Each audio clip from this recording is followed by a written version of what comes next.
હું હસેડો એટલે હું એમના જોડે નતો બેઠો ખબર હતી કે જો આમ નજરે ચડી ગયું અને ઓળખતા હોય એટલે સરસ કોઈ એક દાડો ભૂલથી હું સિકમનાલના હંગાથી બાદોલ ગયા બાદોલ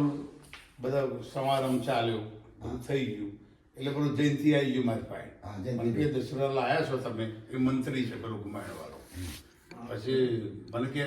તમે અમારા જીજાજી છો તો કીધું થઈ જ ને કાયદેસર ગુમાડવા લગ્ન કર્યો હોય તો જીજાજી ના થઈ કઈ નહીં યાર તમારે કંઈક તો અમુક તમારું યોગદાન હોવું જોઈએ ને એટલે મેં કીધું આપણે યોગદાન આ સંસ્થા સરસ ચાલે છે જરૂર પડે એમ લોકો પૈસા આપે છે અમેરિકાવાળા અહીં વાળા તો તાર પૂછવું જ નહીં પણ મારા બેટા થયો આગળ એમને કહી દીધું ચીકણામાં હોવું જોઈએ તે મારા 51,000 રૂપિયા બોલી ગઈ